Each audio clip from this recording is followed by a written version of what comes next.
Boleh ya, Sen? Oke, terima kasih Bu Mariati.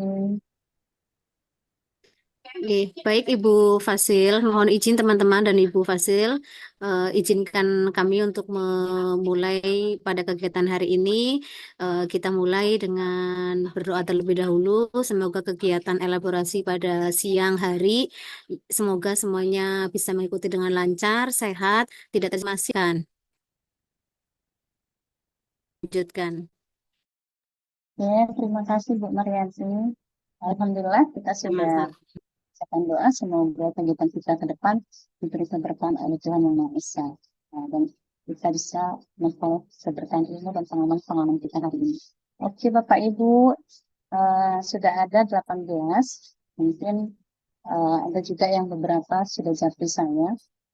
Mungkin berbenturan dengan kegiatan luring, tapi tetap akan mengikuti. Jadi sambil menunggu teman-teman yang lain, eh, kita mulai saja. Bagaimana kabarnya hari ini, Bapak Ibu? Sehat, Sehat? semangat, Masih semangat? insya Masih Allah. semangat untuk model berikutnya? Masih, Bu. Bismillah, semangat. Oke. Ada yang terkendala dengan modul-modulnya? Ada, Bu. Iya. Boleh menyampaikan, Baiklah, Bu. Nggih. betul. Oke. Sebelum kita memulai, saya share tentang kegiatan topik 1, 2, dan 3. Mungkin terlebih dahulu saya mengulangi kembali kesepakatan kelas kita yang sudah kita buat di awal perkenalan. Kelas kita ini adalah kelas berbagi pengalaman, berbicara yang santun, dan apabila ingin menyampaikan pendapat, pertanyaan, saran, silakan hashtag dulu. Eh, Dipersilahkan, baru boleh berbicara. Oke, setuju ya? Saya mengulangi kembali perkenalan Ya, kita seminggu yang sepakat lalu Ibu. ya. Oke.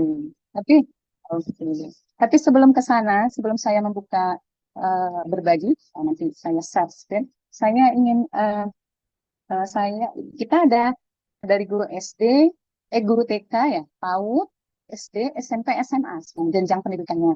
Jadi sebelumnya saya sebelum kita ke materi, saya ingin sekali mewakili ya, mewakili dari yang tingkat PAUD ataupun TK itu menyampaikan perasaan dulu, pengalamannya dulu dari mulai topik 1 sampai topik 3. Silahkan. Silahkan Esran yang Ibu Guru Jenjang SD. TK, TK. TK atau PAUD.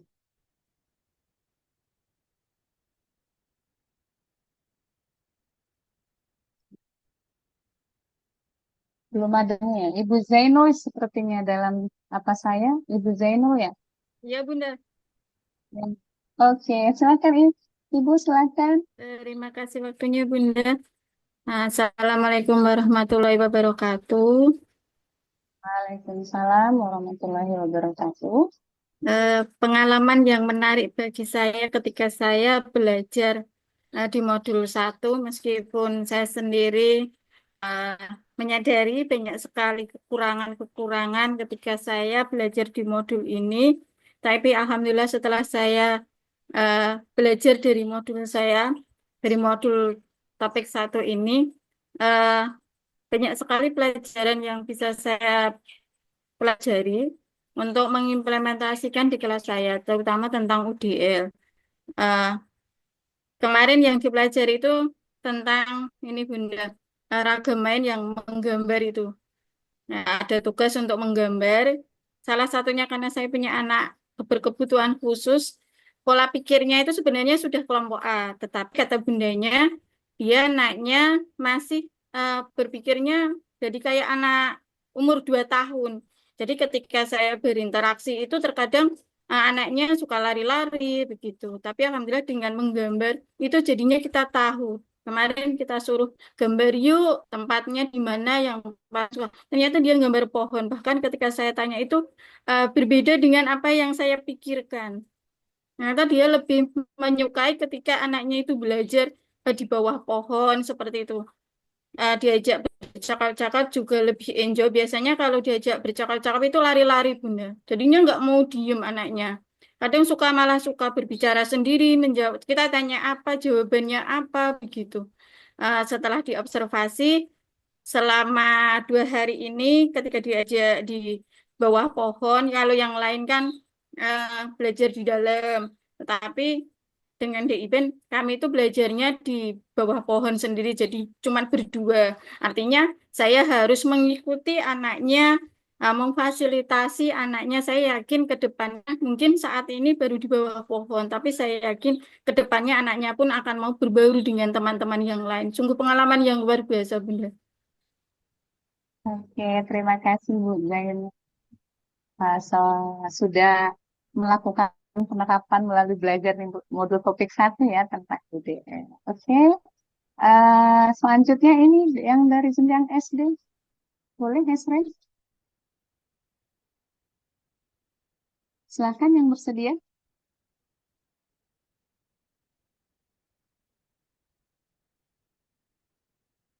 Oke, Pak Alex Sufia Kurnianto. Silakan, Pak. Ya. Ya, Bismillahirrahmanirrahim. Assalamualaikum warahmatullahi wabarakatuh. Waalaikumsalam warahmatullahi wabarakatuh. Assalamualaikum warahmatullahi wabarakatuh, Bapak. Eh, Pengalaman kemarin pembelajaran di topik 1 nggih, memang eh, banyak sekali nggih, Bu. Ya, meskipun dalam sebelumnya itu sudah secara tidak langsung itu sudah dilakukan, tapi dengan Iya, topik 1 kemarin kita semakin yakin bahwa oh, apa yang kita lakukan itu sudah benar. Terutama yang seperti yang disampaikan tadi nggih, di yang menggambar nggih, tempat favorit anak itu belajarnya di mana. Yang namanya anak ya Bu, di situ saya menyuruh anak untuk menggambar lingkungan sekolah. Terus kemudian favorit yang paling dia suka itu apa? Ada yang menjawab kantin, ada yang di perpus, tapi tidak ada yang menjawab di dalam kelas, Bu. Nah, kemudian iya. saya tanya, kok nggak ada yang mau di dalam kelas itu bagaimana? Katanya kelasnya sumuk, Pak Guru. Kipasnya kurang, AC-nya kurang. Itu memang jawaban anak memang polos nggak, Bu, seperti itu. Jadi di situ akhirnya saya menyadari setelah saya lakukan seperti ini, anak itu lebih cenderung nyaman di luar kelas dengan alasan kelasnya itu terlalu panas. Jadi baik nanti kipasnya ditambah itu seperti itu. Jadi kita membuat kelas lebih nyaman mungkin. Kalau saya memang pegangnya kan PJOK kan Ibu sering di lapangan. Jadi sudah jelas anak-anak itu pasti suka ya. Kemarin saya lakukan di dalam kelas. Misalkan kalau pembelajaran di kelas itu bagaimana dan mereka menjawab lebih senang itu di luar kelas. Itu karena mungkin karena tempatnya kurang sejuk. Jadi itu untuk masukan dari saya dan guru kelasnya. Jadi lebih berbenah ke tempatnya untuk membuat anak lebih nyaman. Gitu Bu. Matur nuwun. Assalamualaikum warahmatullahi wabarakatuh. Waalaikumsalam warahmatullahi wabarakatuh. Terima Wabarakatuh. kasih Pak Alex. Eh, sudah penerapan ideal sebenarnya sudah kita lakukan sebelum-sebelumnya. Ternyata anak-anak itu lebih nyaman di luar kelas. Mungkin itu terkait dengan fasilitas ya, Nggih. fasilitas yang harus kita benahi dan kita koordinasikan dengan pihak sekolah. Oke, selanjutnya saya mau yang dari SMP, jenjang SMP. Silakan, silakan yang bersedia. Silakan nih yang dari SMP. SMP saya sudah ada yang nge-friend, boleh saya tunjuk ya. Saya minta ini Bu kasih hati yang dari SMP. Monggo Bu, belum masuk ya. Kasih hati. Oh, ini ada Pak Budi Setio. Silakan Pak. Pak Budi Setio. Ini juga.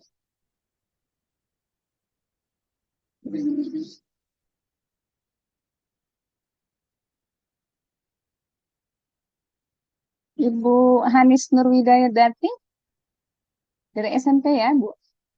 Bu Hanis Nurwidati.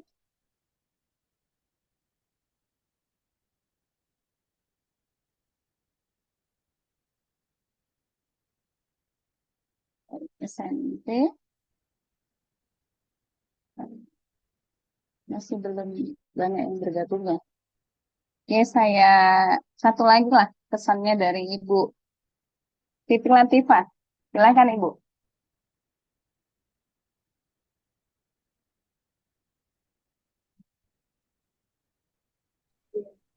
Baik Ibu, mohon maaf. Saya absen karena sambil mengikuti kegiatan ada perkumpulan pertemuan forum GPK di Solo seperti itu. Oke. Oke, oke. Nanti, apa bisa dikondisikan Ibu menyampaikan Ini saya pengalaman atau keluar ganti? ya. Oh, Ini saya oke, keluar oke. ruangan Silakan. tidak apa-apa. Oke, oke, baik. Eh, eh, Tadi sedikit pengalaman terkait apa Bu? Terkait topik satu, modul satu yang sudah kita selesaikan, Oh, modul satu, dua, dan tiga. Pengalaman, perasaan, bolehlah disampaikan di awal sebelum kita beri penguatan. Oh ya, sebelumnya terima kasih banyak atas waktunya Ibu Lis. Terima kasih juga untuk Bapak Ibu peserta BIMTEK Pendidikan Inklusif. Sedikit berpacu ya mengenai Universal Design for Learning. Nah, di sini bisa kita pahami bahwa UDL ini adalah intinya adalah penyetaraan atau uh, pemberian hak yang sama bagi seluruh peserta didik tanpa terkecuali mereka yang berkebutuhan khusus seperti itu. Nah, dari UDL ini bisa jadi dari bagaimana setting tempat penempatan mereka di kelas atau di sekolah seperti itu. Selain itu juga mengenai pembelajarannya, jadi materinya, apakah mereka bisa mengikuti dan segala macam. Jadi intinya adalah kita bagaimana sebagai pendidik atau pihak sekolah, bagaimana caranya untuk bisa mengakomodasi seluruh kebutuhan dari peserta didik tanpa terkecuali. Jadi untuk secara umum yang reguler juga dan juga untuk anak yang berkebutuhan khusus. Selain itu kita juga bisa mengetahui ternyata apa namanya pemberian uh, materi yang berbeda ataukah setting tempat yang berbeda sesuai dengan kebutuhan siswa itu sudah termasuk apa namanya mengimplementasikan UDL dalam pendidikan inklusif seperti itu. Dan alhamdulillahnya banyak kita terapkan juga sesuai dengan prinsip UDL tersebut. Karena memang di sekolah kami kebetulan sudah menjadi sekolah penyelenggara pendidikan inklusif dan juga sudah diberikan support oleh pemerintah terkait dari Dinas Suka. Jadi kami diberikan tempat atau ruang pusat sumber yang untuk memang belajar dari untuk siswa berkebutuhan khusus dari uh, segi akademik dan juga non akademiknya dari segi vokasional juga untuk meningkatkan potensi yang dimiliki oleh peserta didik. Seperti itu mungkin Ibu Lis. Terima kasih. Oke, terima kasih Bu Siti Latifah. Oke, ini ada saya lihat yang Hesran. Ayo Ibu Wahyuni, silakan Bu. Silakan. Baik Bu, terima kasih atas waktunya. Assalamualaikum warahmatullahi wabarakatuh. Waalaikumsalam warahmatullahi wabarakatuh. Saya dari jenjang SD, hal yang saya tanyakan beberapa hal tentang modul satu ini. Modul satu baik di topik satu, 2, dan 3. Selama pembelajaran secara daring ini, pembelajaran mandiri ini, saya begitu kesulitan memahami modul-modul ini karena sepertinya modul ini diadopsi dari luar negeri. Jadi saya itu pemahamannya agak kurang begitu, Bu. Benar-benar saya ini gimana mengolah kalimatnya. Terkadang itu ada yang nyantol, terkadang itu kesulitan. Sehingga sampai saat ini tentang UDL yang tentunya tentang prinsip tiga itu yang keterlibatan representasi dan satunya lagi itu tentang tindakan dan ekspresi itu saya sampai belum bisa membedakan begitu Bu. Nanti mohon untuk diperjelas lebih dalam lagi.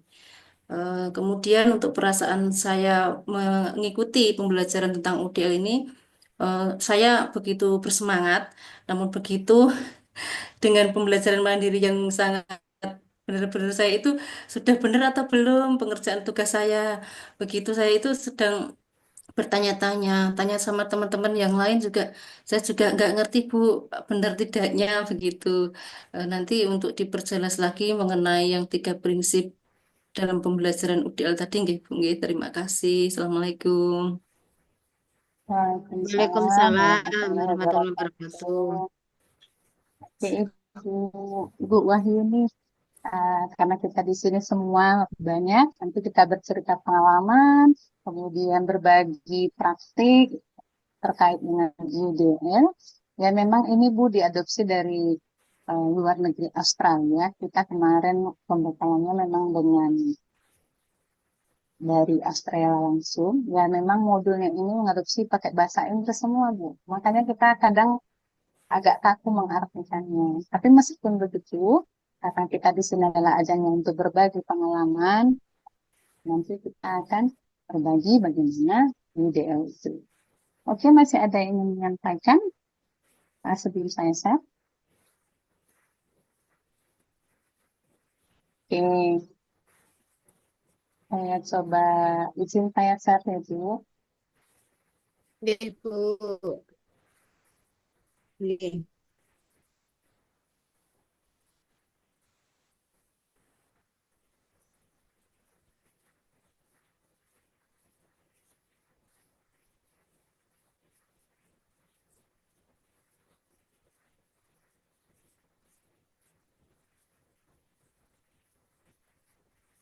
Sudah terlihat Bapak Ibu? Sudah Bu. Sudah. Kita ke topik satu pertama dulu tentang kerangka kerja Universitas Desain for Learning. Suaranya terdengar jelas ya, Bapak Ibu? Nggih, Jelas Ya, terlihat Bu. jelas, Bu. Jadi di modul 1 kita bicara tentang kerangka kerja Universitas Desain for Learning. Jadi di topik 1 kita ada menemukan di LMS tentang komitmen kita terhadap inklusi. Kita tahu inklusi ini sudah lama sekali uh, di kita dengar, bahkan sudah banyak sekolah-sekolah yang memang sudah inklusi, yang sudah melaksanakan sekolah inklusi seperti di tempatnya Ibu Siti Labita tadi ya. Mungkin kalau di kota-kota besar, saya rasa sudah banyak sekali. Terkait dengan itu, kita harus memahami sebenarnya apa sih sebenarnya komitmen kita untuk inklusi. Kita harus memahami bahwa semua peserta didik itu sama. Bahwasanya diperlakukan harus sama, tidak ada yang membedakan. Maka biasa walaupun anak-anak dengan kebutuhan khusus. Jadi dulu sebelum kita ke namanya inklusi ada namanya segresi. Jadi ada disabilitas disediakan tempat terpisah. Kemudian materinya hambatan bisa dari tempat-tempat anak-anak normal seusianya. Kemudian berkembang lagi, kemudian ada namanya integrasi. Jadi anak dengan berkebutuhan khusus itu boleh berpendidikan disesuaikan dengan standar pendidikan yang ada. Jadi boleh masuk di sekolah umum pada materi-materi tertentu. Kemudian ada lagi yang namanya eksklusif. Jadi tidak langsung tidak boleh mereka menikmati pendidikan sekolah yang ada. Kemudian lahirlah yang namanya inklusi. Inklusi ini melibatkan suatu proses reformasi sistematika yang mencakup perubahan dan modifikasi dalam pendidikan, pendekatan struktur, yang semua pengalaman belajarnya, semua anak harus menempuh pendidikan tanpa harus dibedakan. Jadi kita harus punya komitmen bahwasannya kita guru harus memperlakukan semua peserta didik, mau dia dengan ragam karakter, keberagaman lingkungan, semua harus sama. Dasar komitmen inklusi seperti itu. Kemudian, inilah yang harus komitmen kita terhadap inklusi. Sebelum kita menjadi guru inklusi, kita harus memahami bahwasannya nilai-nilai keyakinan kita mendasari apa yang kita praktekkan dalam pendidikan komitmen terhadap hak semua peserta didik penyandang disabilitas untuk bagaimana kita menemukan strategi mendukung pendidikan mereka. Tidak hanya untuk anak berkebutuhan khusus, tapi anak normal juga sebenarnya bisa kita inklusi seperti yang sudah kita lihat di UDL. Kemudian Dua, pekerjaan Anda sebagai pendidik dilandasi oleh prinsip-prinsip internasional. Jadi inklusi ini tidak hanya di Indonesia, Bapak Ibu, sudah mendunia. Jadi kalau kita lihat di sekolah-sekolah luar negeri itu sudah hal yang biasa kalau misalnya anak berkebutuhan khusus itu bersekolah di sekolah-sekolah umum. Kemudian, apakah Bapak Ibu semua sudah berkomitmen terhadap inklusi?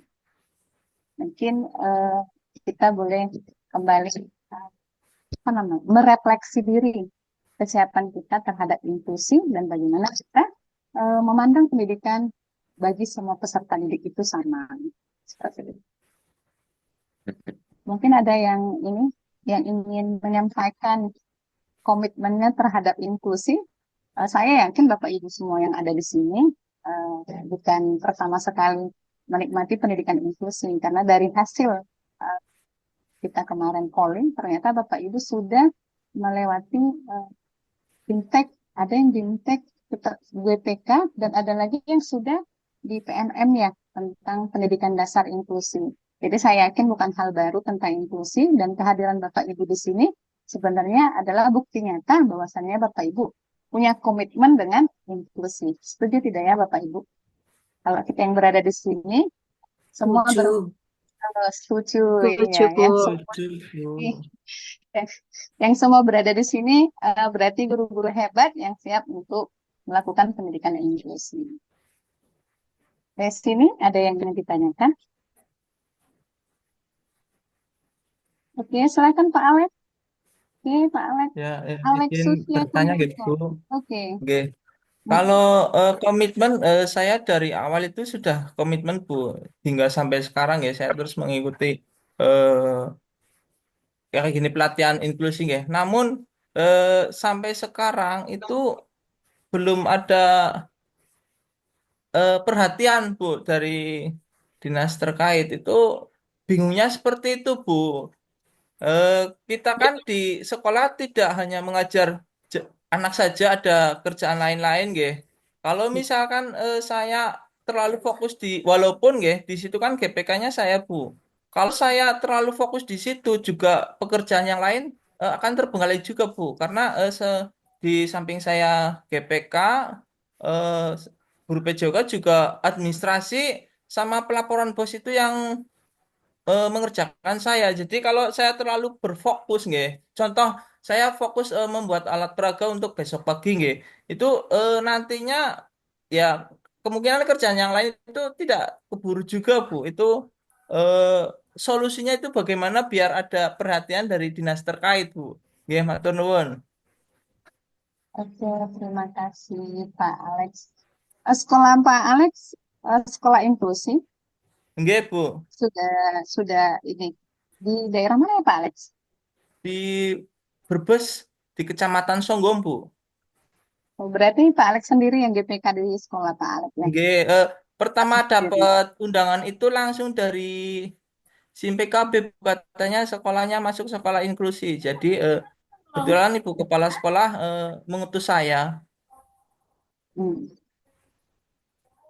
Kita memang mungkin ini saya tampung dulu pertanyaannya Pak Alex, nanti kita sampaikan di fasilitator ini bagaimana sebenarnya tindak lanjutnya ke sekolah-sekolah yang sudah diuji inklusi, bagaimana penerapannya kerjanya ini ya.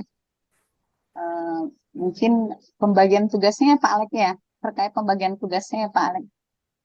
Pembagian Terlalu tugasnya, kemudian eh, sentuhan dari dinas terkait, Bu. Nyun sewu nggih, sentuhan dari dinas terkait nggih. Biar ada ya perhatian khusus lah untuk sekolah-sekolah inklusi, Bu.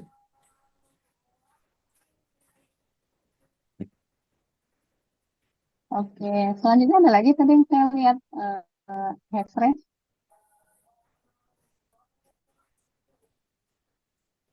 Tidak ada lagi ya. Oke, saya lanjutkan terkait pengalaman dan kesan. Gimana Bapak? Izin bertanya, Bu.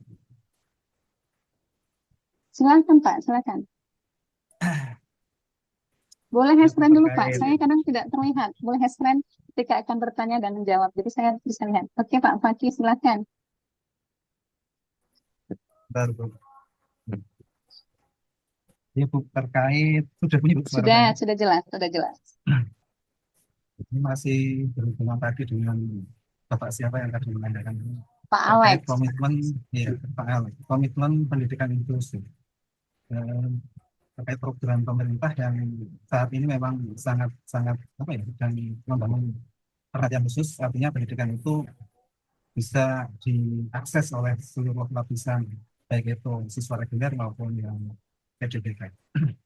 Namun gini Bu, eh, kalau saya melihat ini memang baru sebatas komitmen, bahwa yang menjadi tantangan mungkin itu dari dinasnya sendiri masih kayak belum ada sentuhan-sentuhan atau perhatian yang lebih untuk itu. Artinya dari kita pun kadang di sekolah juga pemerintah menggalakkan pendidikan inklusif, tapi sebagai contoh misalkan perangkat itu kayak semacam belum siap. Contoh untuk jenjang keberlanjutan untuk siswa inklusif itu terkait nanti misalkan ketika naik ke jenjang SMP atau rapotnya itu bagaimana, kadang di setiap sekolah pun itu kan belum paham semua, atau jenjang keberlanjutannya nanti itu bagaimana. Terus lagi di sekolah itu sendiri terkadang ketika kita menyelenggarakan pendidikan inklusif, itu sekolah itu memang harus benar-benar siap, baik dari segi SDM-nya maupun dari segi sumber daya fisik atau sarana dan prasarana. Jadi ketika sekolah itu ditunjuk sebagai sekolah inklusif tanpa persiapan yang matang, itu malah justru sangat berbahaya sekali untuk anak-anak PDPK, karena di situ sekolah inklusif itu kan antara PDPK dan juga siswa reguler itu berbaur jadi satu. Jadi ketika sarana misalkan belum lengkap, belum memadai, memaksakan eh, penyelenggara pendidikan inklusif, itu juga sangat membahayakan. Kemudian untuk pendidiknya itu juga harus benar-benar mm, mengetahui mengetahui ilmunya, ada treatment-treatment khusus terhadap siswa-siswa yang berkebutuhan khusus, dan juga perlu ini Bu, semacam tidak hanya sebatas bimtek secara daring, karena misalkan contoh kita belajar, ini hanya analogi saja Bu, kita belajar tentang kedokteran itu tidak mungkin kita hanya baca buku terjemahannya, jadi harus secara spesifik kita harus mendalam, dan secara prakteknya pun kita harus menguasai. Kalau kita tidak menguasai betul, itu takutnya nanti pendidikan yang kita sebut inklusif itu malah justru menjadi malpraktek, dan itu sangat berbahaya sekali untuk masa depan atau keberlangsungan PDBK yang ada di sekolah reguler. Itu solusinya bagaimana Bu? Terima kasih. Oke, terima kasih Pak Fahmi terkait ini kebijakan ya, terkait kebijakan. Ini saya kumpul dulu ya, Pak Maki, Pak Alex, karena ini eh, berhubungan dengan pemerintah. Tapi apapun yang disampaikan terkait bagaimana perhatian khusus pemerintah terhadap sekolah-sekolah inklusif, bagaimana SDM-nya harus sebenarnya tidak dibekali hanya dengan daring, perlu juga luring karena takutnya mungkin ilmunya lebih terserap kalau pengalaman atau perasaan ini saya catat dulu, nanti akan kami sampaikan pada saat ada kegiatan fasilitator. Mungkin sebelum saya melanjutkan slide berikutnya, karena ini jam-jam rawan Bapak Ibu, silakan kalau yang mau ke kamar nanti boleh, yang mau minum silahkan. Tidak jadi masalah ya Bapak Ibu, tidak jadi Yes, masalah. Terus, kemudian karena ini jam-jam rawan, saya lebih senang kita lebih apa namanya? Saya kita berbagi pengalaman agar nggak ngantuk gitu. Karena kalau saya sendiri nanti yang memaparkan, takutnya sudah ngantuk. Jadi nanti saya peserta ya, setuju ya? Setuju. Karena itu tanyakan, nanti saya akan meminta feedback dari Bapak Ibu. Oke, siap ya Bapak Ibu? Agar Siap. lebih hidup ya. Kalau saya nanti yang memaparkan sendiri, takutnya pada ngantuk.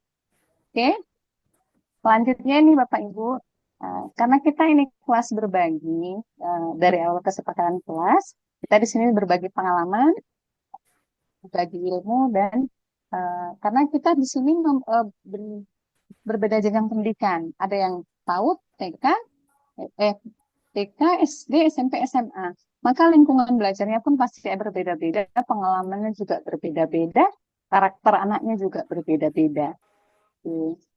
Selanjutnya ini kita masuk ke UDL tentang sebuah kerangka kerja pendidikan yang bertujuan untuk meningkatkan pengajaran dan pembelajaran untuk semua peserta didik, termasuk peserta didik disabilitas. Jadi, UDL ini dia kerangka yang diadopsi dari awalnya dari arsitek, Bu. Jadi semacam rancangan. Jadi sebelum kita memberi pembelajaran kepada murid, kita itu sudah punya rancangan apa saja yang akan kita lakukan di dalam kelas. Mulai dari medianya, kemudian mulai dari kondisi kelasnya, kemudian kolaborasinya dengan pihak-pihak semua. Jadi dia semacam proaktif, kegiatan yang proaktif, Bu. Strategi proaktif yang lingkungan belajar, sehingga banyak cara untuk berinteraksi, berkontribusi, dan belajar ketika menerapkan UDL. Jadi ini sifatnya cerdik, otentik, strategis, dan berorientasi pada aksi. Jadi dia didesain semua kita bisa menggunakannya. Jadi tidak terfokus pada satu metode saja yang digunakan ketika pembelajaran atau terfokus satu media saja. Jadi kita sudah mendesainnya dari awal. Jadi kita sudah tahu gaya belajar murid itu seperti apa, minatnya seperti apa, kemudian bagaimana karakteristiknya, bagaimana lingkungannya, bagaimana dia dengan keluarganya. Jadi dibuatlah ini kerangka UDL ini agar pembelajaran itu bisa dinikmati oleh semua peserta didik, termasuk penyandang disabilitas, termasuk lagi aksesnya. Seperti yang disampaikan oleh Pak Alex tadi, bahwasannya lingkungan pelajar itu sebenarnya merupakan sesuatu yang sangat penting bagi kita untuk belajar. Ketika anak-anak sudah tidak nyaman, secara tidak langsung dia kan tidak nyaman untuk mengikuti pembelajaran. Kalau dia harus kepanasan, dan dia bagaimana mungkin dia bisa mengikuti pembelajaran ketika dia gerah gitu. Dan seringkali kita tidak memahami itu pada saat di sekolah kita fasilitasnya seperti itu. Nah, inilah yang diperlukan dalam sebuah UDL, bagaimana seorang guru mampu menerapkan ini dalam pembelajarannya.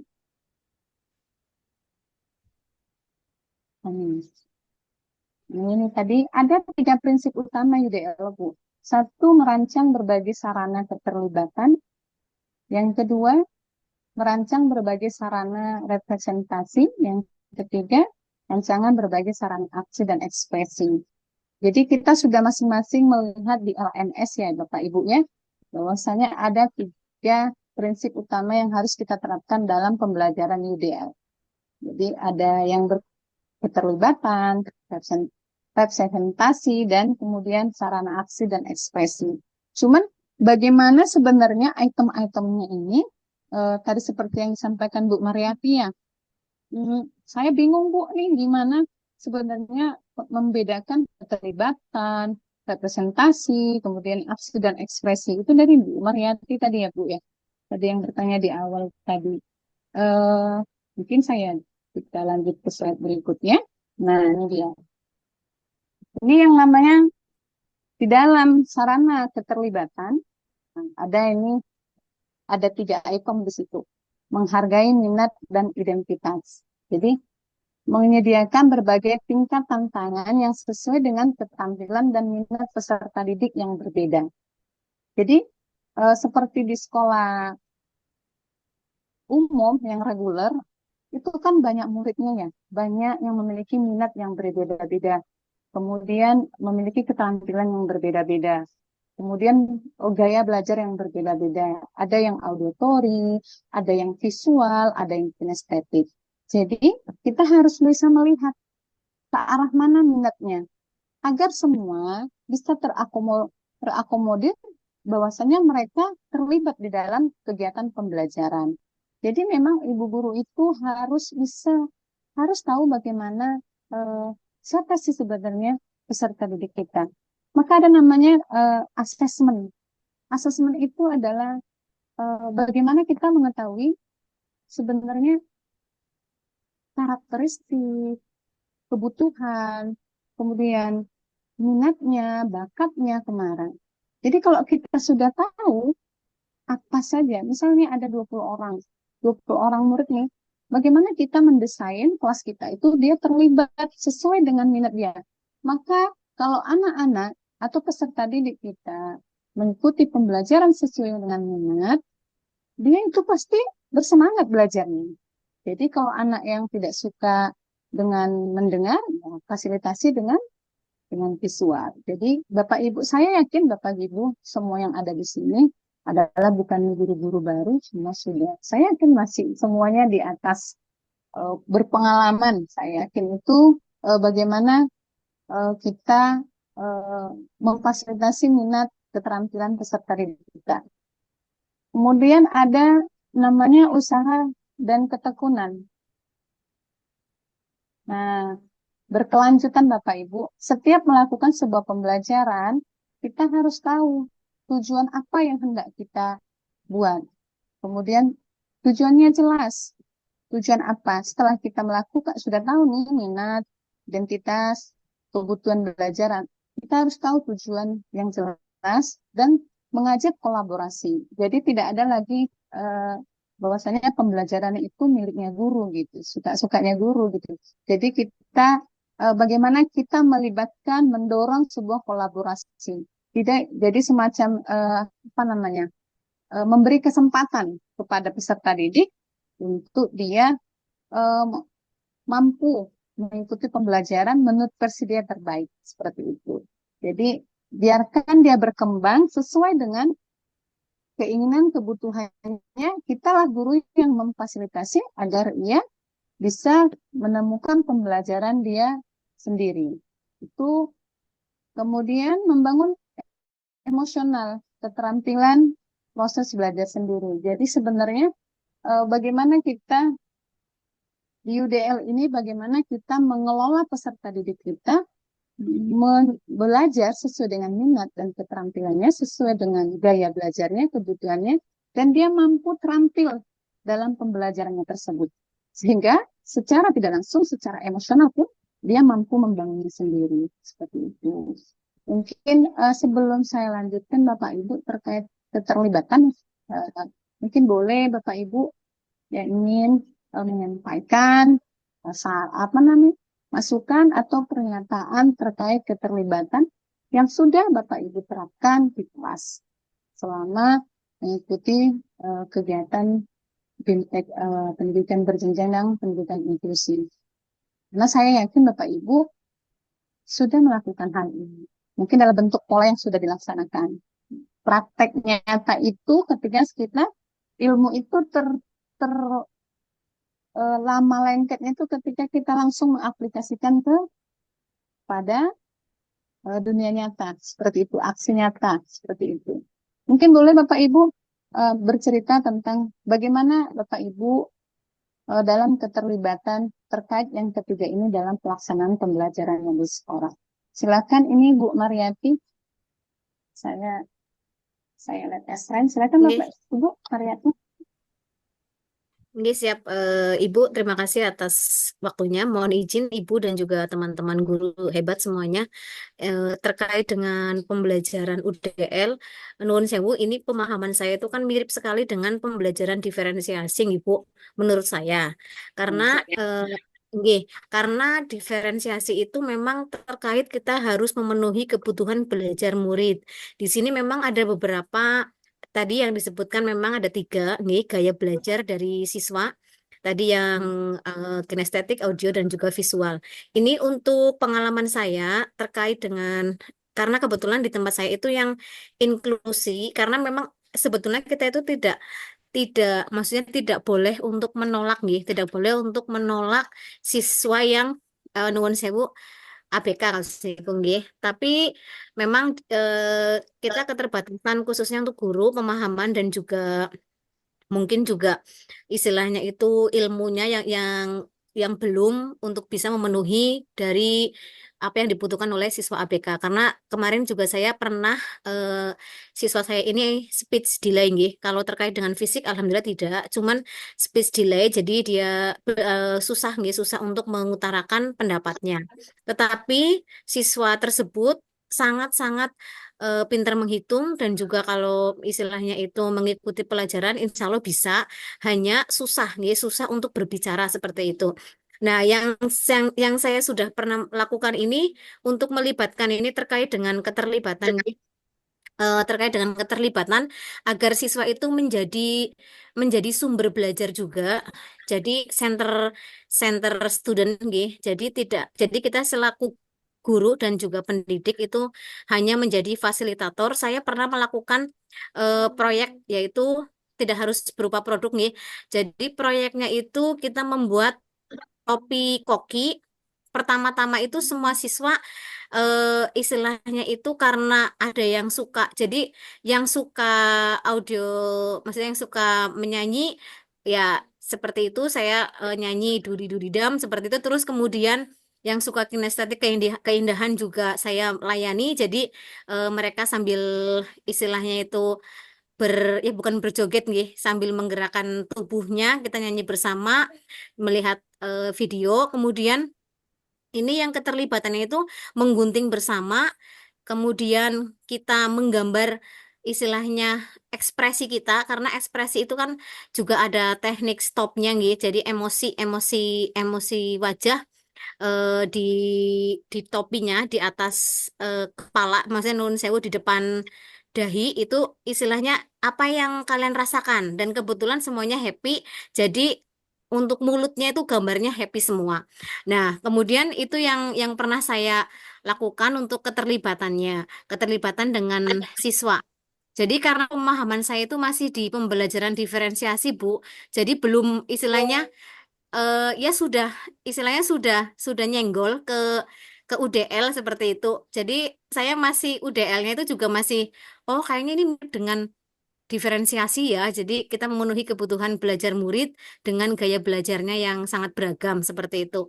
Jadi ada keterlibatan, ada aksi dan juga tadi reaksinya, representasinya. Semua anak alhamdulillah bisa happy dan kita bisa melayani kebutuhan belajar mereka. Mungkin itu sedikit pengalaman dari kami Bapak Ibu. Terima kasih. Saya kembalikan kepada Ibu Fasil. Oke, terima kasih. Ada lagi nih Bapak Ibu yang ingin sampaikan terkait yang sudah dilakukan terkait keterlibatan. Boleh keseran Bapak Ibu? Ibu, mungkin saya punya pengalaman sedikit, nggih. Kebetulan kami punya anak inklusi, apa ya Bu? Jadi anak itu enggan berbicara, memang. Jadi kita sudah meminta anak tersebut untuk melepas masker, tapi anak itu tetap masih saja melepas masker, bahkan sampai sekarang. Kemarin juga sudah di asesmen, ternyata memang anak ini punya apa ya istilahnya cuma mental disorder atau gitu nggih Bu nggih. Jadi memang betul tidak mau berbicara. Nah, dan anak tersebut itu ternyata dalam matematika itu pinter Bu. Dalam matematika itu pinter. Terus kalau menggambar dia paling tidak suka. Jadi ketika ada tugas menggambar sama sekali tidak dikerjakan. Dan sampai sekarang pun anak tersebut belum bisa bicara Bu. Terus kami merujuknya juga kemarin kan setelah asesmen dari ada fasilitas asesmen dari pemerintah, waktu itu kami bawa ke RSUD Kebumen, terus keluar asesmennya, di situ menunjukkan memang dia mental disorder Ibu. Nah, untuk pembelajarannya alhamdulillah teman-temannya itu ngomong Bu. Jadi dia teman-temannya itu bisa berjalan bersama dengan teman-temannya. Sedangkan untuk pembelajarannya ya kita sesuaikan dengan anak tersebut. Seperti itu, Ibu. Mungkin UDL-nya ya mungkin pembelajaran berdiferensiasi itu benar enggak sih, Bu? Saya kok masih masih ya sedikit apa ini yang disebut dengan UDL, walaupun kita sudah membaca, tapi memang sedikit mungkin seperti itu yang dimaksud. Cuma perbedaannya apa ya, Bu ya? Perbedaannya itu hanya ya kalau saya bilang hampir mirip gimana, Ibu? Ya, terima kasih. Oke, ada lagi yang ingin menyampaikan? Oke, Pak Arif, silahkan. Oke, selamat sore Bapak Ibu semua.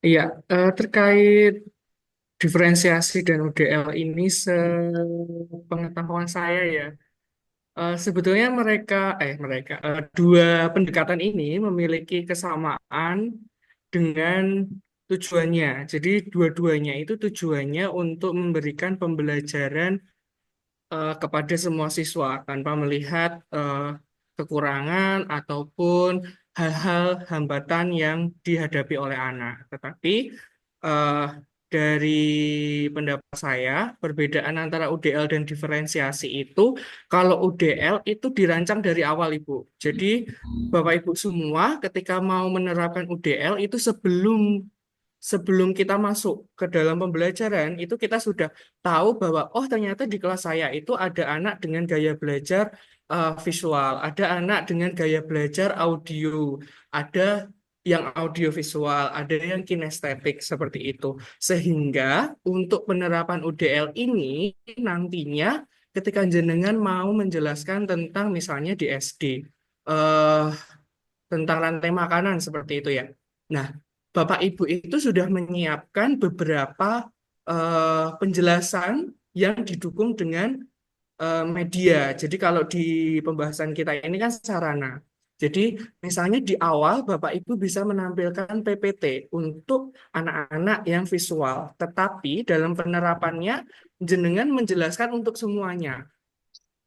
Terus setelah PPT jenengan ada video tentang kehidupan yang ada di sawah. Bagaimana benar-benar ular itu makan tikus, tikus itu makan apa namanya eh, padi seperti itu.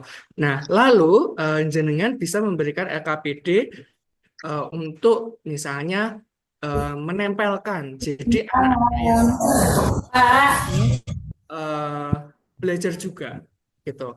Nah, untuk ODL ini jadi penjelasannya itu untuk semuanya Bapak Ibu. Jadi nggak yang spesifik. Kalau diferensiasi itu sepemahaman saya ketika pembelajaran jenengan semua itu menyesuaikan baik itu jadi mengelompokkan anak-anak kalau yang saya tahu tuh biasanya mahir, lalu cakap, lalu perempuan. Nah, dari ketiga kelompok ini untuk diferensiasi itu pastinya untuk soal sudah pasti berbeda. Lalu untuk cara penjelasan untuk yang sudah cakap dan mahir itu tidak perlu didampingi benar-benar lama dengan guru. Tetapi kita lebih banyak mendampingi kelompok yang memang perlu pendampingan. Jadi saat pembelajaran seperti itu. Kalau yang saya paham gitu. Terima kasih. Ya, ini ada Ibu Wahyuni. Izin Bu, kasih hati mohon di unmute. Baik, Bu, terima kasih. Tentang keterlibatan ini, biar tidak terjadi miskonsepsi untuk saya sendiri khususnya, itu saya mohon untuk diberikan contoh-contoh kegiatan pembelajaran yang bisa kita lakukan agar lebih jelas lagi untuk merancang berbagai sarana tentang keterlibatan agar kita tidak rancu dengan yang prinsip 2 dan 3. Terima kasih, Bu. Oke, Bapak Ibu. Ada lagi yang has hand? Saya Bu. Oke, Pak Paki, silahkan. Ya.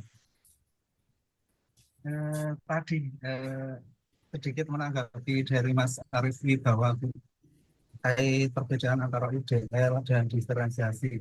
Dan saya pun sebenarnya ada kebingungan di situ. Tadi dijelaskan oleh Pak Arif Wibowo bahwa UDL itu sudah direncanakan di awal, artinya di awal itu sudah ada data-data terkait data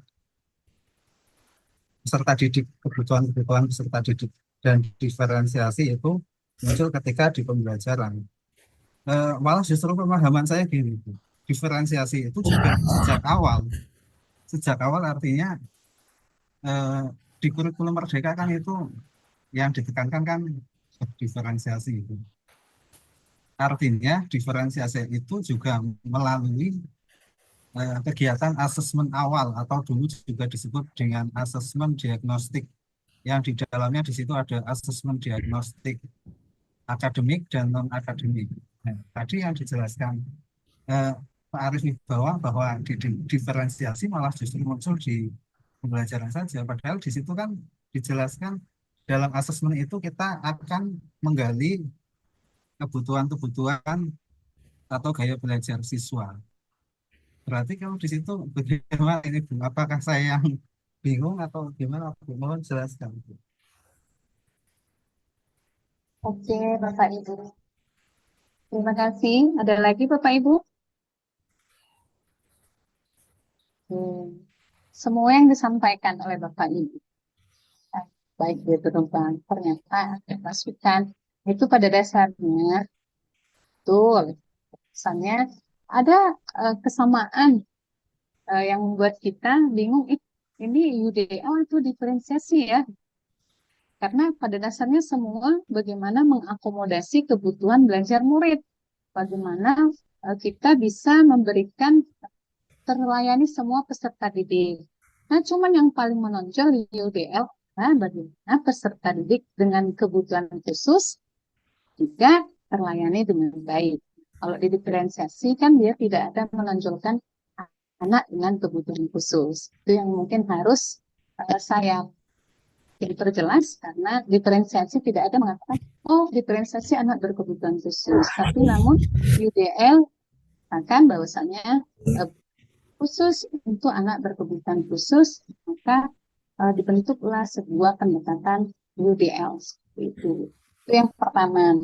Kemudian persamaan UDL dan diferensiasi itu sama-sama untuk memenuhi kebutuhan peserta didik. Sedangkan diferensiasi itu fokusnya ada pada 4 Bapak Ibu. Konten, produk, proses, dan lingkungan belajar. Jadi itu yang paling warnanya diferensiasi itu perbedaan konten, proses, produk, dan lingkungan belajar. Jadi itu yang paling menonjol yang biasanya kita angkat. Berbeda dengan UDL. UDL ini berdasarkan psikologi pendidikan. Dia berdasarkan psikologi pendidikan dan fokus pada menghilangkan hambatan belajar dan memaksimalkan kesempatan belajar bagi semua peserta didik. Seperti yang disampaikan oleh Pak Arif Wibowo, bahwasannya semua peserta didik kita itu diberikan pembelajaran yang sama, semua menikmatinya. Semua menikmati pembelajaran yang kita berikan. Seperti itu.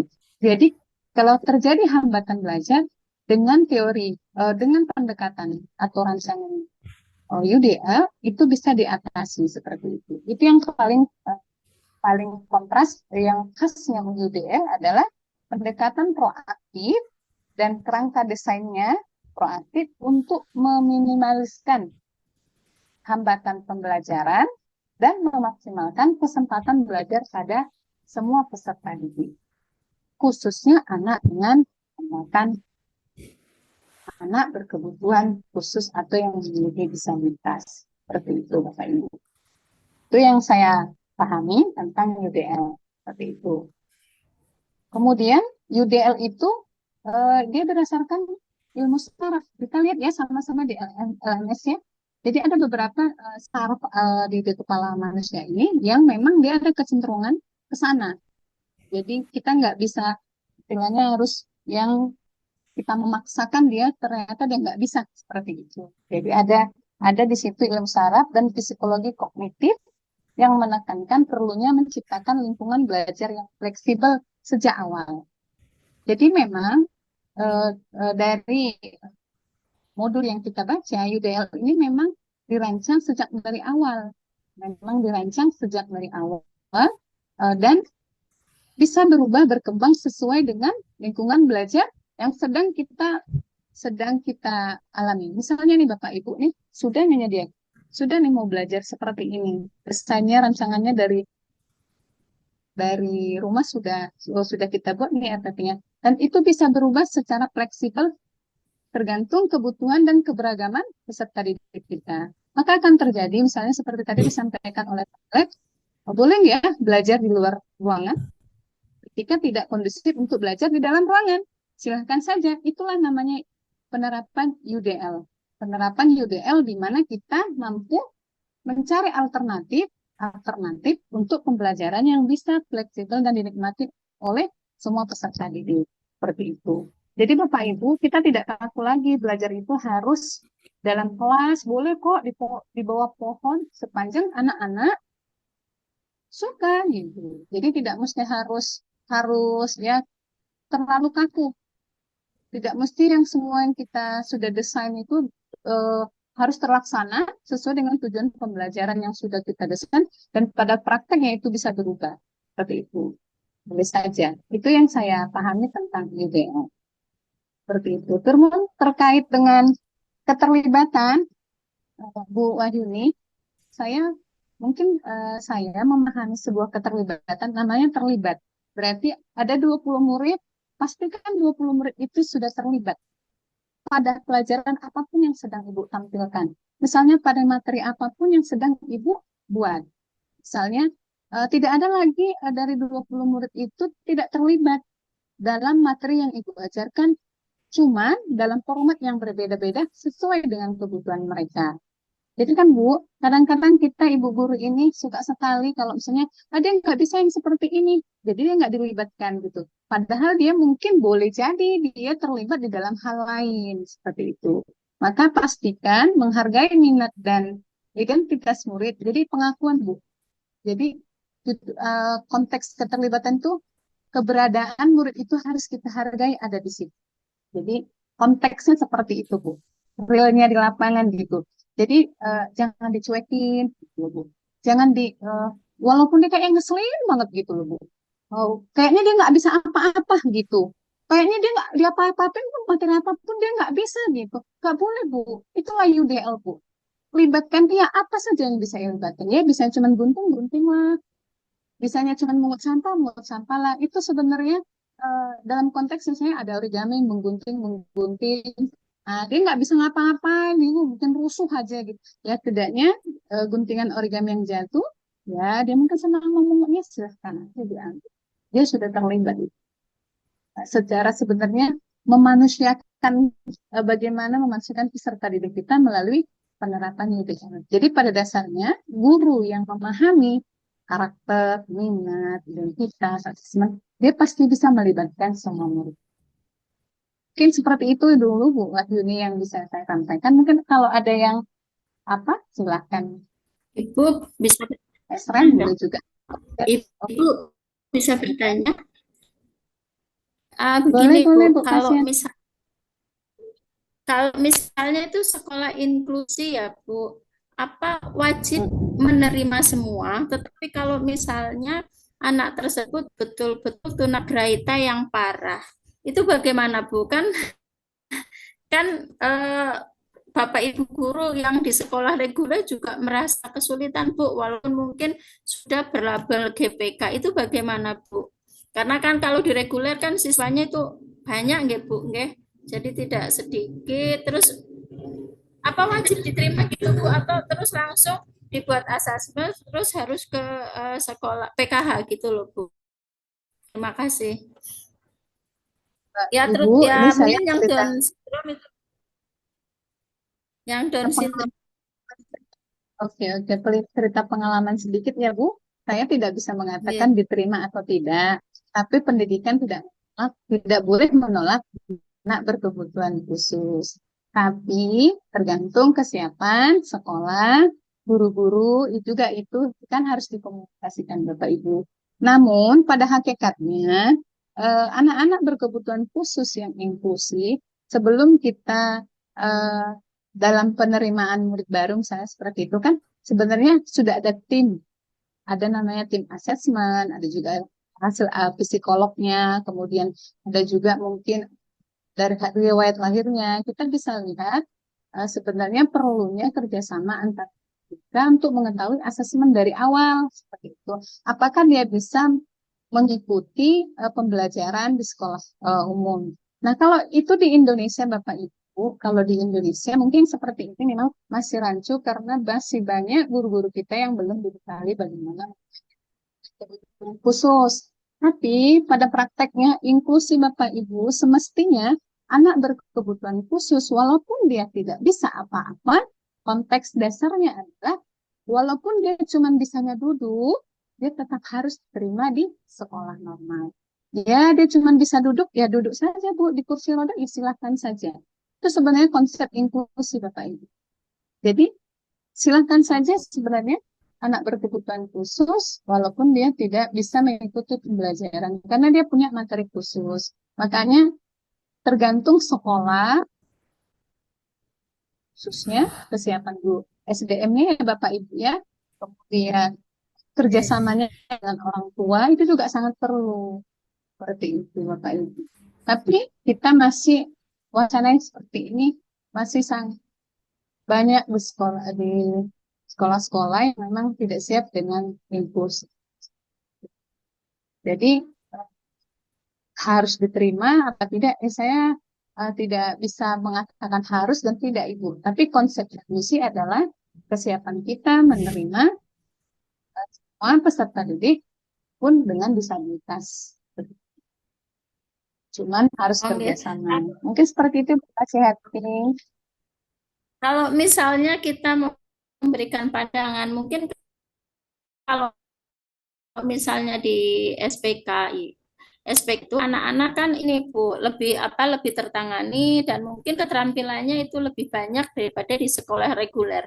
Dapat nggak Bu? Kita nggak menolak, tapi kita hanya memberi kawasan. Kira-kira untuk anak-anak yang itu ya, yang maksudnya yang Down syndrome betul-betul yang kasihan, kita hanya melihatnya juga dibiarkan juga kasihan. Kalau misalnya diajari kita juga kayaknya kurang mampu begitu Bu. Boleh nggak kita memberikan wawasan untuk misalnya kalau di SPK itu kan bisa ditangani secara khusus juga terutama untuk keterampilan-keterampilan dia. Kalau di SPK yang saya tahu kan 70% keterampilan, 30% pembelajaran. Betul Ibu? Terima kasih. Bu Kasihati.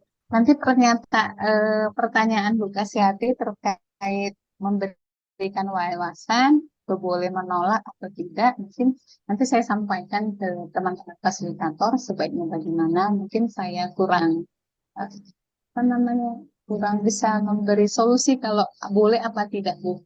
Tapi mungkin seperti itu Bu, perlu kerjasama oleh SDM siapa saja yang ada di sekolah. Kalau kemudian memang secara logika, secara kita pendidikan di sekolah luar biasa Ibu, saya bercerita pengalaman, kalau anak-anak berkebutuhan khusus seperti Down syndrome, itu memang punya bakat yang bisa kita arahkan. Akademik memang mereka tidak bisa mengikuti seperti normalnya. Mereka hanya disiapkan untuk kehidupan mandiri, bagaimana mengurus dirinya sendiri. Meskipun demikian, wacana ini akan saya coba share nanti di grup fasilitator, bagaimana kalau ada anak berkebutuhan khusus dengan istilahnya tidak bisa mengikuti normal, bahasanya hanya mampu latih ya Bu ya, Kelas hanya untuk reguler kemandirian ya. atau Ya. kemandiriannya kalau anak yang Down syndrome kan tuh bagaimana caranya dia bisa untuk dirinya sendiri untuk hidup tanpa tergantung orang lain kan Bu, itu kan sudah bagus gitu Bu. Ya. Oke Bu, oke. Nanti saya sampaikan terkait dengan anak yang memang hanya mampu latih namanya Bu kalau di biasa, berarti belajar kemandirian Hmm. sehari-hari.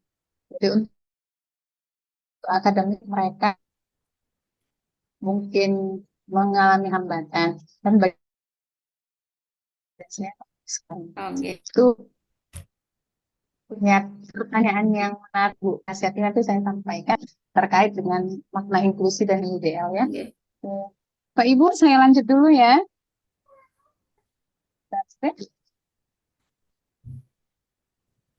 Kemudian setelah kita terlibat terkait usaha ketekunan dan berkelanjutan, selanjutnya kita ke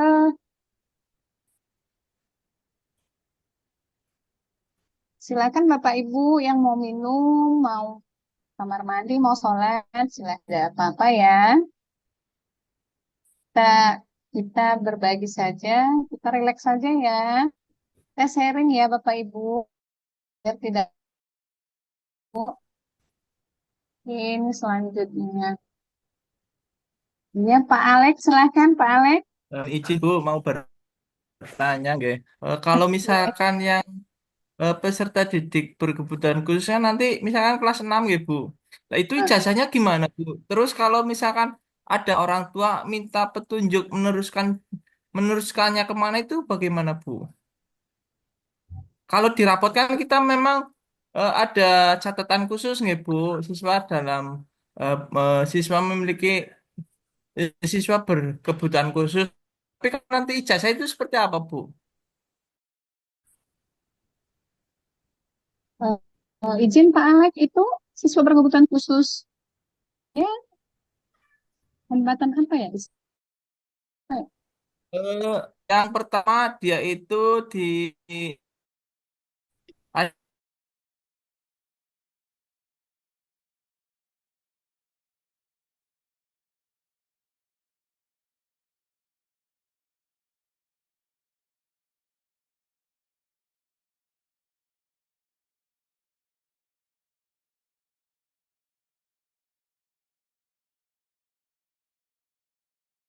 ijazahnya itu seperti apa Bu? Apa ada catatan khusus atau ijazah khusus seperti itu Bu?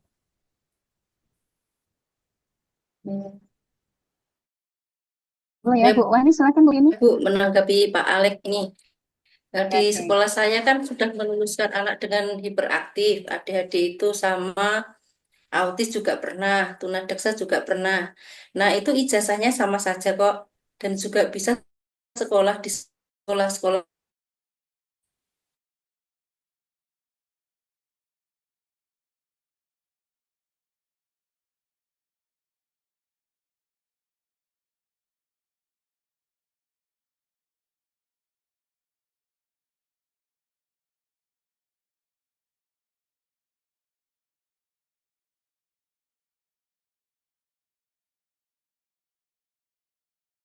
Anak berjenis hiperaktif, kemudian akan diketahui di sekolah lanjutan, oh ternyata anak ini hiperaktif dan di rapotnya ada keterangan seperti ini, maka diperlukan asesmen lagi ketika masuk di SMP gitu. Setelah terbukti, oh ini dengan anak berkebutuhan khusus jenis hiperaktif. Nah, itu sekolah bisa menerima sesuai dengan apa sekolah inklusif seperti itu. Tidak ada perbedaan antara ijazah anak-anak reguler maupun dengan PDBK gitu. Terima kasih. Menambahkan sedikit ya Kasih. Ibu. Boleh ya, Ini, silakan. saya punya pengalaman kemarin kebetulan 2 tahun yang lalu saya juga punya anak berkebutuhan khusus yaitu kesulitan bicara dan gangguan pendengaran ya Bapak Ibu karena ya mungkin karena gangguan pendengaran jadi anak tersebut itu kesulitan bicara. Tapi untuk EQ alhamdulillah normal ya Bu. Terus kami buat asesmen untuk anak-anak tersebut belajar di SMK yang sekolah yang mereka sukai Bu. Kebetulan mereka menginginkan di SMK negeri sekolah reguler. Karena mereka ada kuota, jadi hanya membutuhkan surat keterangan dari dokter dan juga asesmen dari SPK. Itu anak tersebut bisa dan sekarang sudah kelas 11 Bu. Alhamdulillah tidak ada kendala. Terima kasih. Matur nuwun, Bu. Oh, Bu Kasyanti dan Bu Wahyuni, betul sekali. Biasa sama mereka juga bisa ikuti ke jenjang berikutnya meskipun mereka anak disabilitas. Jadi terkait mereka tidak ada hambatan pada IQ-nya, bisa mengikuti pembelajaran seperti anak-anak reguler umum. Seperti ini kita dari SLB juga sudah, tamatan SMA juga sudah bisa berkuliah, kuliah umum yang difasilitasi oleh. Jadi tidak usah khawatir ya, Pak Alek ya. Nggih, Bu. Sudah jelas, Bu. Nggih. Matur nuwun Oke, sedaya. oke. Selanjutnya ini kita lanjut ke saya.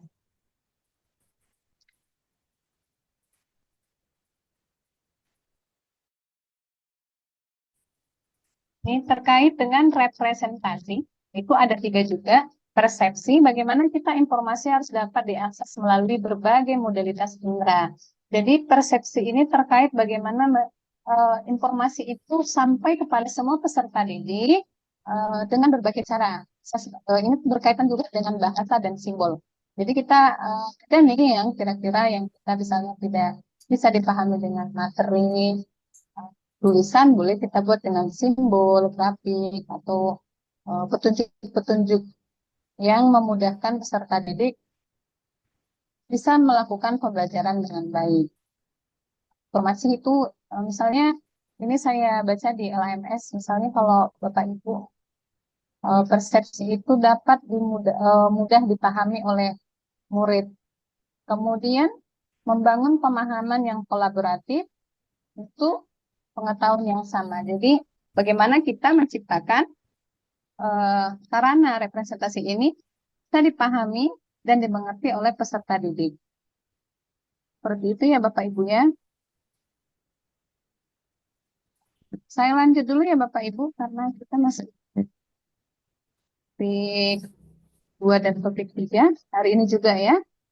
Kemudian ini ada rancangan berbagai sarana dan aksi dan ekspresi.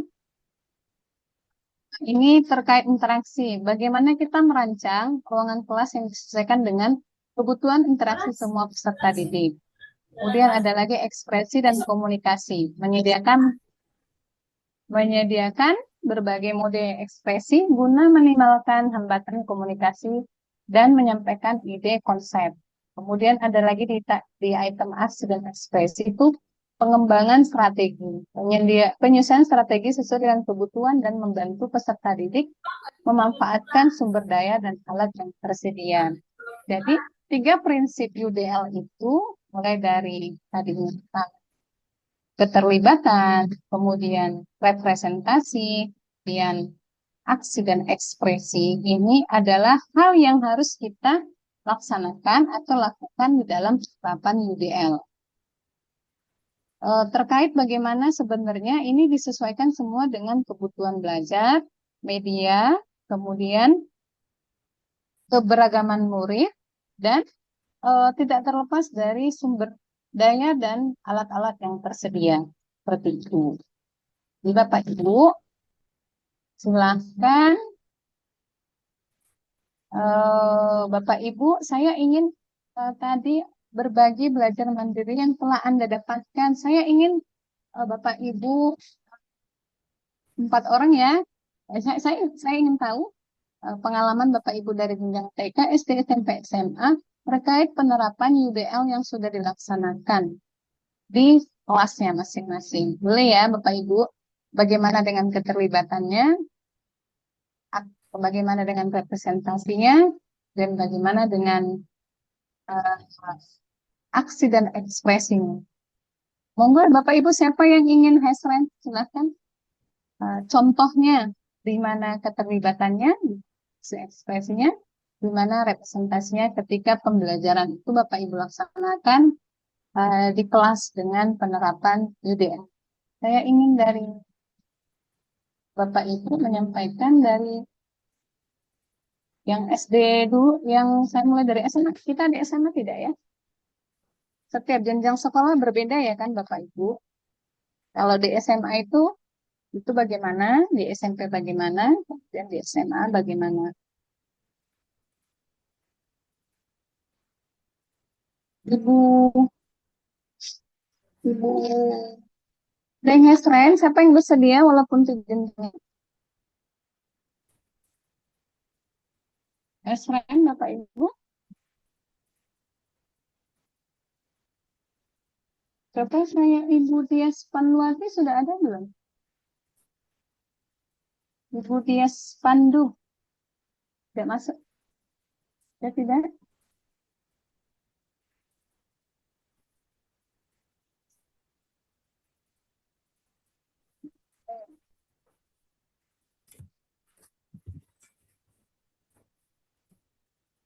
Ibu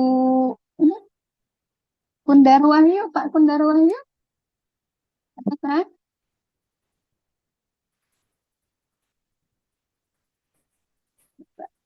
Saya coba. Ada yang Hesren, silakan yang bersedia boleh.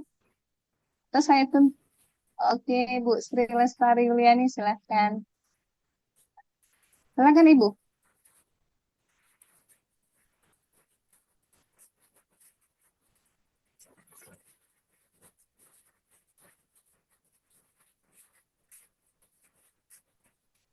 Halo, terima kasih. Assalamualaikum warahmatullahi wabarakatuh. Apakah suara saya dengan jelas, Ibu? Benar, benar. Baik, sebelumnya saya mohon maaf apabila pemahaman saya nanti agak meleset ya Bu, karena kan waktu kita belajar mandiri itu jujur, itu saya agak kurang begitu, apa ya, kurang begitu paham, karena biarpun dulu pernah ikut bintek, tapi kan untuk menarik kembali ilmu-ilmu yang sudah pernah kita pelajari itu kadang lupa. Jadi begini, untuk masalah keterlibatan aksi atau ekspresi presentasi itu saya harus mengulang kembali makna artinya itu berulang kali. Misalnya kalau di tempat berhubung saya guru BK ya, Oke. saya kan melibatkan dengan anak-anak. Jadi keterlibatan itu di jenjang SMP. Untuk keterlibatan itu saya memilih ketika anak-anak itu aktif dalam setiap pelayanan yang kita berikan. Misalnya ketika saya minta mereka membuat suatu poster ataupun saya memberikan tema misalnya masalah emosi ya Bu, temanya dengan tema layanan emosi itu, contohnya keterlibatan emosi itu saya minta mereka diskusi kelompok. Jadi di situ saya minta mereka membuat poster ataupun cara mengendalikan emosi itu dengan gambar atau poster ataupun dengan istilahnya karikatur boleh, poster boleh, seperti itu untuk keterlibatan anak-anak. Terus bagaimana saya bagi menjadi berapa, bagaimana ekspresi marah, bagaimana ekspresi apa menyenangkan ataupun bingung. Yang kedua, untuk representasi, nah representasi di sini kan masalah, mohon maaf tadi masalah ini ya, representasi saya minta itu anak-anak itu ini, mereka itu biarpun terlibat, sudah terlibat, tapi mereka juga berbagi dengan teman yang lain. Istilahnya mungkin mempelajari milik temannya yang lain untuk melihat pekerjaan pekerjaan teman-teman yang lain ataupun ketika minta pendapat dari teman yang lain apakah ada yang sedang koleksinya, itu kadang saya minta mereka itu ini berpraktek praktek terhadap teman bangkunya atau apapun itu. Ketika saya marah itu misalnya kita ambil kertas kosong saja, itu tolong diekspresi kamu dalam kalau apa yang akan kamu lakukan dengan kertas tersebut, silakan ditulis seperti itu. Tapi ketika kamu sedang marah, apa yang akan kamu lakukan dengan kertas tersebut. Jadi mungkin sekedar sedikit pengalaman yang saya bagikan dengan rekan-rekan. Mungkin bila ada kekurangan atau apapun, monggo Ibu saya minta masuk ataupun arahannya berkaitan dengan keterlibatan, representasi, dan alat dan ekspresi. Terima kasih, Bu Lis.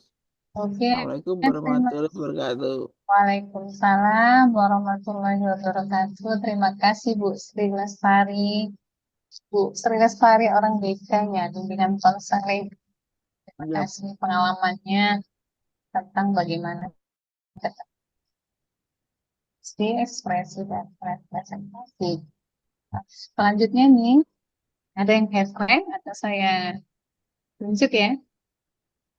Oke, saya mau Ibu Umil Makarim. Silakan Ibu refleksikan bagaimana Bu keterlibatannya aksi, ekspresi, dan presentasi. Ibu ke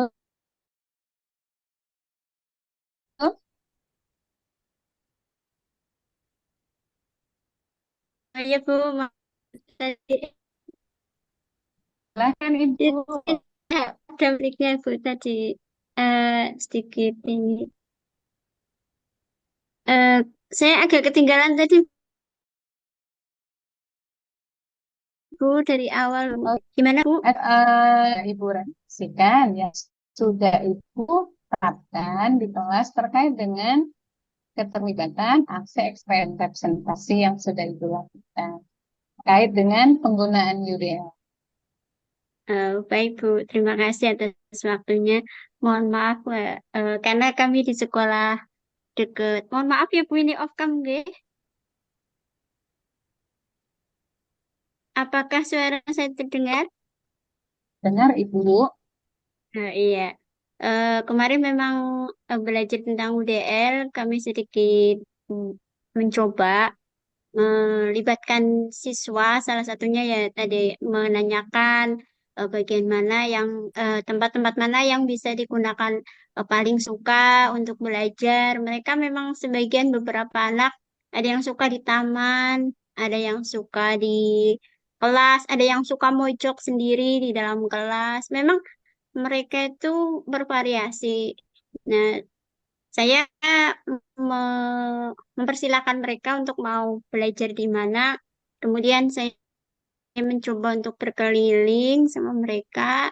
Dan memang kalau sudah waktunya sudah ditentukan jam sekian harus sudah selesai atau bagaimana, terus mereka juga mm, mau mau komitmen dengan waktu yang telah ditentukan. Dengan adanya UDL ini memang menurut saya merasa eh, senang gitu dengan belajar mencoba pendekatan UDL. Ternyata memang eh, fleksibel sehingga akan mempermudah kita untuk lebih lebih mudah untuk belajar kembali dengan mengenali anak-anak tersebut. Begitu Bu di SD. Terima kasih. Ya, terima kasih. Ini ada headline. Ibu Reni Nur, Ibu Reni apa Pak Arif dulu tadi ya? Arif ya? Dulu Ibu. Pak Arif. Oke, silakan Pak Arif. Ya, nanti Refleksikan kalau penggunaan keterlibatan aksi ekspresi representasi yang sudah Bapak lakukan. Bisa. Wah, mohon izin Bu, ini sinyalnya agak sendelap-sendelup naik turun ya. karena hujan. Ya Eh, memang lagi hujan Pak. Tidak Pak. Mungkin kalau untuk stabil tidak apa-apa tutup kamera Pak. nggih. Apa informasi di kelas Bu,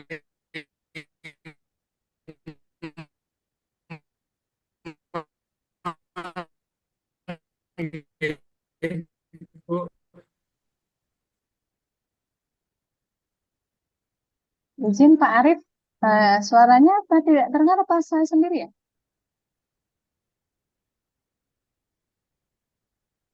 Pak Ibu apa suara Pak Arif terdengar? Bu Reni dulu mungkin saya tak memperbaiki sinyal Dengar dulu. Bu. Oke, oke, oke. Kan Bu Reni, Bu Reni, Ya, jadi Ibu, Reni terima Nurfiana. Jadi, Bu, terima kasih atas waktunya. Saya ingin merefleksikan penggunaan UDL yang baru saja ya saya dapatkan dari pelatihan ini. Yang pertama, saya memang di awal ketika saya belajar pertama tentang UDL itu kok ini hampir sama ya dengan pembelajaran diferensiasi. Kebetulan saya juga alumni dari guru penggerak, Bu. Tapi mungkin yang membedakan ya di awal itu kalau diferensiasi itu kan memang tadi yang sudah disampaikan sama Ibu G. Untuk hasilnya ada apa konten, proyek dan segala macam gitu Bu ya. Tapi kalau di UDL ini kemarin saya apa namanya yang saya refleksikan di sini ketika saya di awal tugas yang pertama yaitu untuk anak-anak kira-kira kalau anak-anak belajar di sekolah kita ini ruangan mana yang anak-anak sukai dan ternyata memang kebetulan kelas saya itu saya dapatnya di atas ibu dan paling pojok. Jadi anak-anak itu mereka silakan anak menggambar mana ruangan yang anak-anak sukai dan ternyata mereka karena mungkin apa namanya dari segi tempatnya itu kan nyelempit ya. Jadi anak-anak kan males mungkin ya Bu kalau untuk naik turun mereka banyak sekali yang menggambar di ruang kelas dan memang apa namanya ketika anak-anak istirahat selama pembelajaran mereka memang kadang tidak keluar sama sekali dan saya memang selalu membersamai mereka dari pagi sampai pulang gitu seperti itu. Jadi di sini saya jadi apa namanya sangat sering terlibat dengan anak-anak seperti itu. Terus dalam pelaksanaan pembelajaran dengan UDL ini, karena saya sedikit tahu ya tentang apa namanya kemampuan anak-anak, maka saya di awal pembelajaran itu, ketika saya melaksanakan pembelajaran UDL ini, saya melibatkan anak-anak Ibu. Jadi setelah saya tahu karakter-karakter anak mengenai gaya gaya belajarnya mereka dalam aksi keterlibatan ini saya sering menyampaikan ke anak-anak anak-anak di awal kita akan mempelajari pelajaran apa dulu gitu kan. Setelah itu, tapi sebelumnya saya sudah apa namanya membuat sebuah rencana pembelajaran berdasarkan gaya bahasa anak-anak tersebut. Jadi di situ misalnya pembelajaran tentang bagian-bagian tumbuhan. Nah, di situ saya apa namanya menyampaikan kepada anak-anak dengan tiga gaya belajar mereka. Misalnya kalau visual ya berarti saya menggunakan apa namanya. Jadi dalam satu pelajaran itu saya juga ada visualnya, ada audio visualnya dan ada kinestetiknya semuanya ada. Terus untuk aksi dan ekspresinya saya yaitu saya apa namanya menggunakan apa namanya berbagai macam media pembelajaran. Terus untuk representasinya saya ini membagi anak tugas sesuai dengan gaya belajar mereka. Anak-anak mau misalnya mau anak-anak mau mengerjakan menggunakan apa. Jadi misalnya tugasnya itu dikerjakan kayak bagian-bagian tumbuhan. Misalnya anak yang kinestetik mereka ini ya apa namanya bisa membawa tanaman dari luar apa namanya di luar halaman mereka membawa tanaman dibawa ke kelas. Terus untuk yang audiovisual mereka bisa membuat seperti lagu-lagu yang bagian-bagian tumbuhan seperti Ibu. Dan untuk yang visual, saya mungkin menggambar setelah itu kita presentasikan bersama-sama apa namanya anak-anak jadi bisa memahami semuanya. Jadi kalau misalnya anak itu tidak bisa apa tidak mudeng di materi yang saya sampaikan, mereka bisa mencontoh dari teman-temannya seperti itu, Ibu. Apakah itu betul nggih untuk pembelajaran UDA? Jadi saya memberikan fasilitas kepada anak-anak ya, apa namanya berupa berupa audio visual dan kinestetik seperti itu, Ibu. Karena memang di kelas saya ini kebetulan sekolah kami memang bukan sekolah inklusi, jadi saya memang mengikuti pendidikan ini agar tahu mungkin suatu saat di kelas saya itu ada anak yang memiliki kesulitan dalam belajar seperti itu, Ibu. Matur nuwun. Terima kasih Bu Ren. Jadi bersemangat ya Ibu tadi nih, mencari kelas yang mana yang menyenangkan untuk belajar. Ya, pada dasarnya konsep UDL itu adalah bagaimana kita menghilangkan hambatan belajar bisa dinikmati oleh semua peserta didik. Jadi yang tadinya ruangan itu jadi masalah, tidak jadi masalah jadinya ya kan, boleh belajar di sini, boleh belajar di situ, seperti itu. Nah, seperti yang saya sampaikan tadi, diferensiasi dan UDL itu berbeda pada ada kekasannya. Kalau diferensiasi itu kontennya, harus produknya, belajar. Dan seperti itu. Tetap semangat ya Bu Reni. Oke, tadi Pak Arif, bagaimana Pak Arif?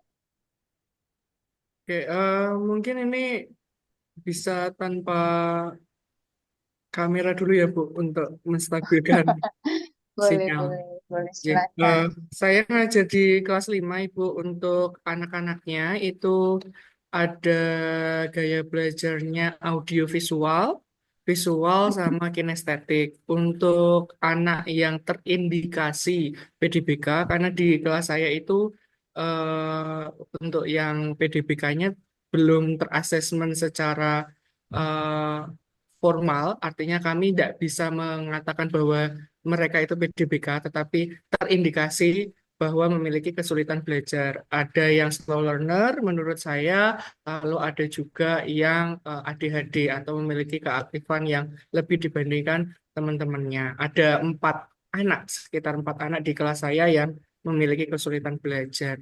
Untuk materi yang saya terapkan kemarin, saya coba untuk terapkan dengan pendekatan UDL ini, IPAS. Kami mengulang pembelajaran lagi karena ada banyak yang tidak lulus KKM, jadi saya mendalami materi ini lagi, apa sih kendalanya, sehingga saya coba untuk terapkan penerapan UDL ini. Saya untuk tadi yang di represent, sorry, sebelum representatif ada hmm, Aksi. ya Terus, Ada aksi. yang penyajian tadi ya, Bu. Nah, untuk yang penyajian itu saya menyajikan tadi ada PPT, lalu juga ada video. Jadi untuk memberikan anak-anak yang apa namanya visual dan audio visual. Lalu saya ada ini Bu, permainan word wall. Jadi anak-anak yang ada pertanyaan, lalu anak nanti eh, pura-puranya megang papan tulis seperti itu. Nah, itu untuk anak-anak yang kinestetik dengan beberapa pertanyaan. Untuk aksinya itu saya memberikan pilihan kepada anak-anak. Ada yang melalui LKPD laporan, jadi anak-anak membuat mengerjakan LKPD lalu nantinya dipresentasikan.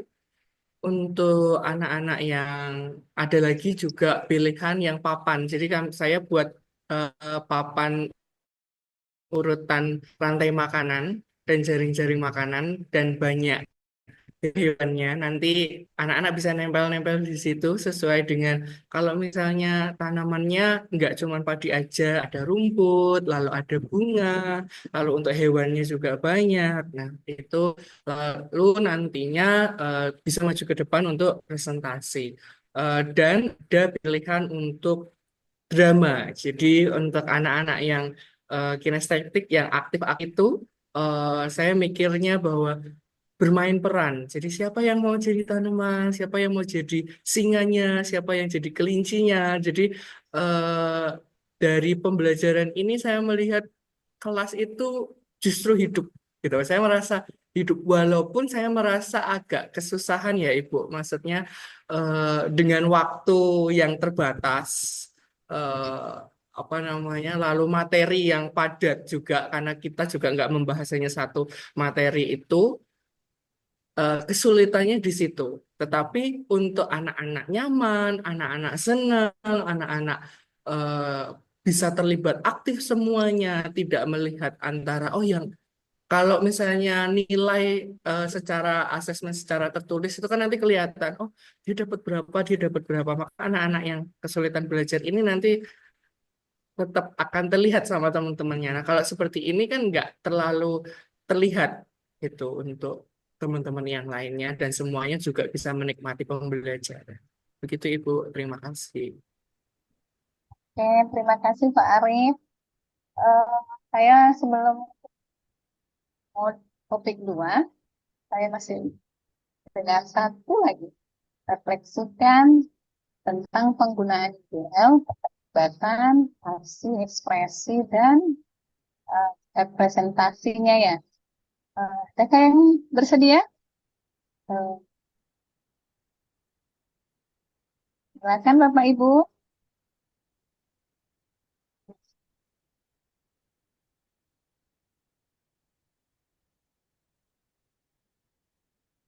Saya tunjuk saja ya.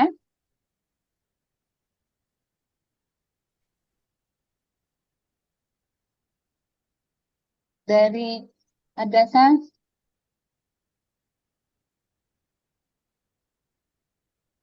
Tidak ada ya. Saya tunjuk ya Bapak Ibu.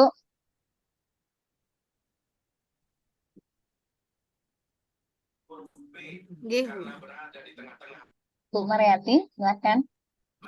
enggak. Mboten tadi, maksudnya maaf Bu, ini saya tadi baru masuk juga ini. Gimana Bu refleksinya tadi? Gimana pertanyaannya Bu?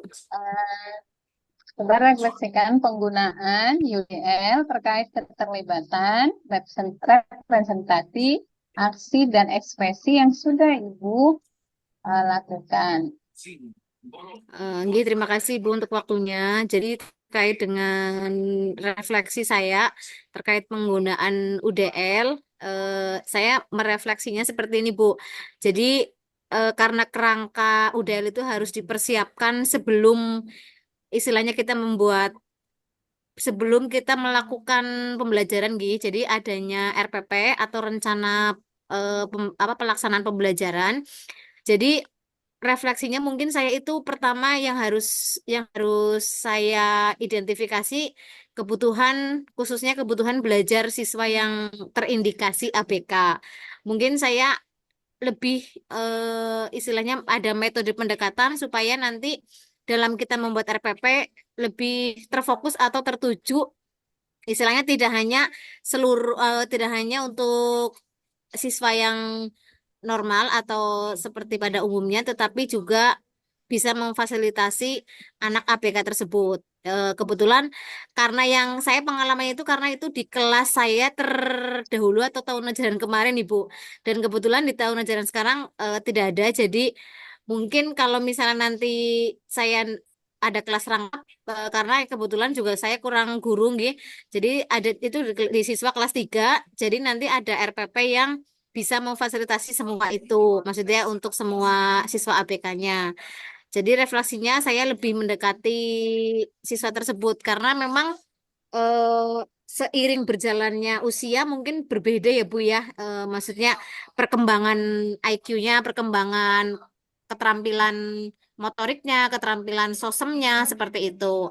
Terus yang kedua saya ini Bu, saya mengadaptasi dari modar atau modul ajar yang sudah dibuat. Jadi nanti kira-kira yang pas nanti akan saya selipkan juga terkait dengan pembiasaannya, pembiasaan positifnya, terus juga nanti mungkin supaya lebih mencakup ke semuanya Ibu. Mohon maaf atas segala kekurangannya Ibu. Terima kasih. Ya, terima kasih Bu Mar. Bapak Ibu, masih semangat? Masih Semangat Bu. Bu. Semangat Bu. Masih masih stay Masih Bu. semangat. Sudah Stay. semakin sore. Saya masih tambah gede hujannya Bu, jadi tetap off kamera ya Bu. Lagi mendung juga Ibu. Sinyal Ibu izin sedikit. menyampaikan pantun Bu. Ice breaking Bu Betul. sebentar, tapi hanya dua Boleh.